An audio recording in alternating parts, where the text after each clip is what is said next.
नेपाल नागरिक उड्डयन प्राधिकरण र ठेकदार कम्पनी बीच कर लगायतका महसुल समेत समावेश भएको कमर्सियल कन्ट्र्याक्ट एग्रिमेन्टको शर्त विपरीत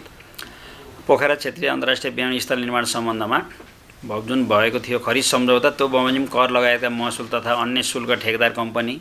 चाइना सिएएमसी इन्जिनियरिङ कम्पनी लिमिटेडले तिर्न बुझाउन पर्ने करारिय दायित्वबाट ठेकदार कम्पनीलाई जानीबुझी उन्मुक्ति दिएर ठेकदार कम्पनी र आफू लगायतका राष्ट्र सेवक समेतलाई गैर कानुनी लाभ र नेपाल सरकारलाई को सार्वजनिक सम्पत्ति मध्ये विगत रु 3,62,22,160 रुपैयाँ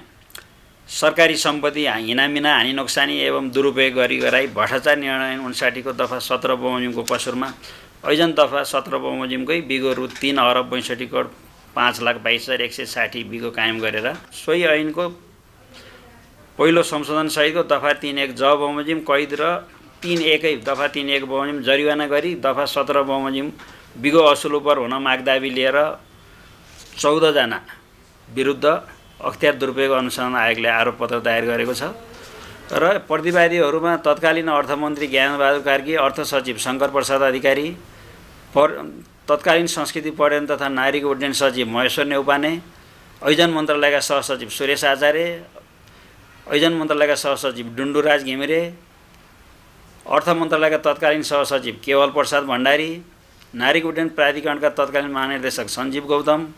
नागरिक उड्डयन प्राधिकरण अन्तर्गत राष्ट्रिय गौरव आयोजनाका तत्कालीन आयोजना निर्देशक एवं प्राधिकरणका पूर्व महानिर्देशक प्रदीप अधिकारी, अर्थ मन्त्रालयका तत्कालीन उपसचिव युगराज पाण्डे, अर्थ मन्त्रालयकै शाखा अधिकृत उर्मिला भण्डारी, संस्कृति पर्यटन तथा नागरिक उड्डयन मन्त्रालयका तत्कालीन इलेक्ट्रोनिक इन्जिनियर योगेश अर्याल,